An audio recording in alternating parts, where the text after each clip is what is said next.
नमस्कार, Lalitpur live TV में आपका स्वागत है। मैं आपका दोस्त सूर्यकांत त्रिपाठी।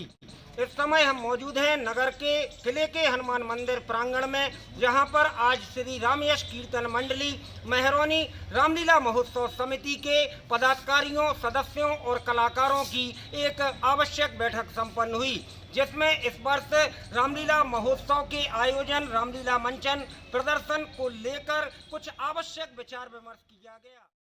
हमारे साथ मौजूद हैं श्री रामयश कीर्तन मंडली के संरक्षक पंडित बाबूलाल जी नायक। आज जो रामलीला मंचन को लेकर एक आवश्यक बैठक यहाँ पर आहूत की गई है, तो क्या डिसीजन लिया गया है, मतलब क्या निर्णय लिया गया? श्री रामयश कीर्तन मंडली के सभी पदाधिकारी और पात्रों ने यहाँ एकत्रित होकर के रामलीला मंचन के संबंध में विचार विमर्श किया। वर्तमान परिस्थितियाँ कोविड-19 को देखते हुए और देश की स्थिति देखते हुए किसी भी स्थिति में अभी वर्तमान समय में रामलीला का मंचन संभव नहीं है जी। सर्वसम्मति से ये निर्णय लिया गया।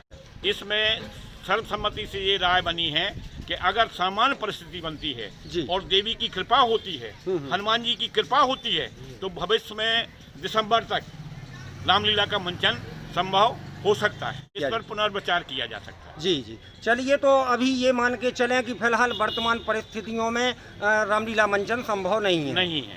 निर्धारित समय पर रामलीला का मंचन किसी भी स्थिति में संभव नहीं। सबकी यही राय है, सर्वसम्मति से। जी, सबकी यही राय है। मौजूद हैं श्री रामयश कीर्तन मंडली के अध्यक्ष ठाकुर महेंद्र सिंह राजावत और रामलीला मंचन के डायरेक्टर कवि संजय पांडे जी भारत। सबसे पहले चलेंगे हम अध्यक्ष जी के पास। अध्यक्ष जी, क्या विचार विमर्श हुआ है, क्या कहेंगे? विचार विमर्श तो आपको नायक जी ने बता ही दिया है जी। बस एक विचार हुआ है हम लोगों का जी, सभी का, कि दशहरे के दिन सुंदरकांड सभी लोग करेंगे, पात्र होंगे और सभी मंडली के लोग रहेंगे जी, और वहीं प्रसाद वितरण होगा और इसके बाद कोई जुलूस नहीं निकलेगा जी। और लीला तो अभी होना ही नहीं है, क्योंकि 200 लोगों की गाइडलाइन गवर्नमेंट की आई है जी। इस वजह से अब उसमें किसी को रोका तो जा नहीं सकता। 1500 से कम तो अपने यहाँ रामलीला में होते ही नहीं है, तो अब किसको रोकें, किसको नहीं रोकें। इस वजह से गाइडलाइंस के हिसाब से, गवर्नमेंट की गाइडलाइन के हिसाब से मंडली चल रही है। और यहाँ कोई थिएटर वगैरह इतना है नहीं है कि सोशल डिस्टेंस का पालन करते हुए हो सके। इसलिए सुंदरकांड का ही आयोजन अभी फिलहाल किया जाए। फिलहाल जी, धन्यवाद। डायरेक्टर कवि संजय पांडे जी भारत, क्या कहेंगे भाई साहब? श्री रामलीला महोत्सव महरौनी में जो श्री रामयश कीर्तन मंडली के संयोजन में होता है, प्रतिवर्ष आयोजन किया जाता है और सब जानते हैं 80 वर्षों से अनवरत आयोजन हो रहा है। अभी तक किसी भी वर्ष गैप नहीं हुआ है, चूँकि ये महामारी का काल है और देश ही नहीं पूरा विश्व इसको भोग रहा है। और श्री रामलीला मंचन सामाजिक एवं धार्मिक कार्यक्रम है जी। इसके साथ एक अनुष्ठान भी है। महरौनी की श्री रामलीला में जनहित को देख करके और जनता की सुरक्षा के लिए धार्मिक आयोजन किया जाता है। आयोजन समिति किसी भी तरह आम जनमानस को संकट में नहीं डालना चाहती है, क्योंकि यहाँ पर नगर के अलावा दूर दराज गाँव से भी अधिक संख्याओं में लोग आते हैं। क्योंकि प्रसिद्ध लीला यहाँ की है, हमारे पात्र बड़े भाव से और सभी सहयोगीगण तनमन धन से समर्पित होकर के इसे भव्य बनाते हैं। तो भव्य आयोजन को हम छोटा नहीं करना चाहते और किसी तरह की मुसीबत हम जनता के सर पर नहीं डालना चाहते हैं। अतएव हमारे संरक्षक मंडल, हमारे आदरणीय पदाधिकारी और हमारे कुछ पात्रों के बीच ये आम सहमति बनी है कि जो निर्धारित समय में लीला हुआ करती है, उस समय में तो लीला नहीं हो पा रही है, लेकिन अगर परिस्थितियाँ अनुकूल हुई सरकार की ओर से, जनमानस की ओर से, पूरी महरौनी और क्षेत्र जब हमारे संक्रमित काल से दूर हो जाएगा, तो दिसंबर अंत तक जो इस वर्ष को माना जा रहा है, उसमें यदि कहीं बीच में अवसर मिला तो 15 दिन की लीला करने का हम प्रयास करेंगे जी। बहुत बहुत धन्यवाद तमाम जानकारी हमारे साथ साझा करने के लिए और जनमानस तक पहुंचाने के लिए।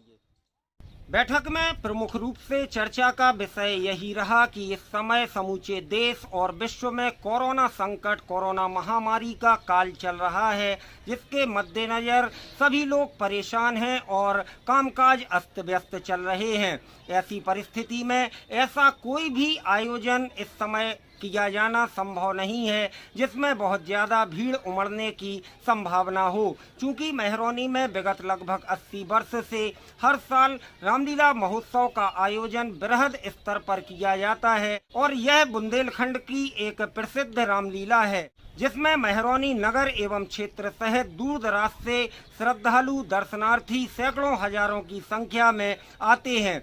ऐसे में अभी हाल ही में जो शासन प्रशासन द्वारा कोविड-19 के मद्देनजर विभिन्न आयोजनों को लेकर जिनमें रामलीला मंचन भी शामिल है, गाइडलाइन जारी करते हुए अनुमति तो प्रदान कर दी गई है, लेकिन वह अनुमति केवल 200 लोगों तक ही सीमित है। जबकि मेहरौनी में जो रामलीला आयोजन है इसमें प्रतिदिन सैकड़ों और हजारों की संख्या में लोग आते हैं और चूंकि यह एक सामूहिक सार्वजनिक धार्मिक अनुष्ठान है, ऐसे में इस आयोजन में किसी को आने के लिए मना भी नहीं किया जा सकता। इन परिस्थितियों में यहाँ पर शासन की गाइडलाइन का पालन करते हुए आयोजन संभव नहीं है। इसके अलावा रामलीला मैदान का जो क्षेत्रफल है वह भी सीमित है, जिसमें सोशल डिस्टेंस का पालन करा पाना भी आयोजक मंडल के लिए काफी चुनौतीपूर्ण विषय होगा। ऐसे में सर्वसम्मति से यह निर्णय लिया गया कि जनहित को दृष्टिगत रखते हुए, लोगों के स्वास्थ्य को दृष्टिगत रखते हुए यह आयोजन फिलहाल वर्तमान परिस्थिति में करा पाना संभव नहीं है। हालांकि लोगों की जनमानस की भावनाएं इस आयोजन से जुड़ी हुई हैं। मेहरौनी की रामलीला को लेकर क्षेत्रवासियों में काफी जिज्ञासा है। लोगों की ऐसी भावना है कि रामलीला का मंचन होना चाहिए। ऐसी परिस्थिति में मीटिंग के दौरान यह विचार विमर्श किया गया कि यदि निकट भविष्य में हालात सामान्य होते हैं, कोरोना संकट दूर होता है और यदि दिसंबर तक कुछ रियायत मिलती है, शासन की कोई नई गाइडलाइन आती है, तो उसके अनुरूप दिसंबर के पहले तक रामलीला महोत्सव 2020 का आयोजन करने पर पुनर्विचार किया जाएगा। फिलहाल अभी निर्धारित तिथियों में तो रामलीला का मंचन संभव नहीं है, लेकिन एक विकल्प जरूर यहां पर खोल कर रखा गया है। फिलहाल मीटिंग में यह भी तय हुआ है कि आगामी दशहरा को रामलीला मंच पर विधिवत श्री सुंदरकांड पाठ का आयोजन किया जाएगा, जिसमें मंडली के पदाधिकारी, सदस्य और कलाकार मौजूद रहेंगे।